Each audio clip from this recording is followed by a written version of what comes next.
আজ থেকে 6 দিন আগে আপনাদের জানিয়েছিলাম মোহনবাগানের পথে লাল রেঞ্জওয়ালা চাংতে। বলেছিলাম 30 কোটি টাকার ডিল, শুধুমাত্র সময়ের অপেক্ষা। অনেকে বিশ্বাস করেছিলেন, অনেকে করেনি।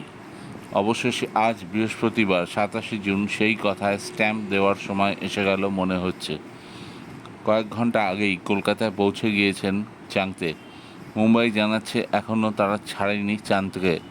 তিনি নাকি কলকাতায় এসেছেন ব্যক্তিগত কাজে বন্ধুদের সঙ্গে দেখা করতে। এ কথা কতটা সত্যি, উত্তর দেবে সময়। তারা আপুইয়াকে ছেড়ে দিলেও চাংতেকে ছাড়তে নারাজ মোহনবাগানের কাছে, এমনই বারবার জানাচ্ছে মুম্বাই। কিন্তু মোহনবাগান নিজ ফুটবলারটির ট্রান্সফার ক্লজ ট্রিগার করবে বলেই খবর।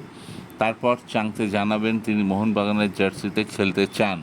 এক্ষেত্রে টাকা, স্যালারি, ট্রান্সফার ফি এবং সবচেয়ে গুরুত্বপূর্ণ ফুটবলারটির নিজের ইচ্ছে।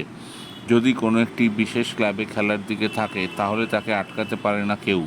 এক্ষেত্রে মুম্বাইও পারবে না, এমনটাই হওয়া উচিত। যদিও কোনো পক্ষই এখনও এই নিয়ে নিজেদের দাবি পেশ করেনি, কিন্তু চাংতে কলকাতায় এসেছেন বলেই খবর এবং নিশ্চিত তিনি মোহনবাগানে খেলবেন, এমনটাই দাবি করছেন মোহনবাগান প্রেমীরা। এই নিয়ে বিস্তারে পরে ভিডিও করব আরও বড় করে। ঘটনাটি ঘটেছে মাত্র কয়েক ঘন্টা আগে, তাই আগেভাগে আপনাদের সঙ্গে ইনফরমেশনটি শেয়ার করে রাখলাম।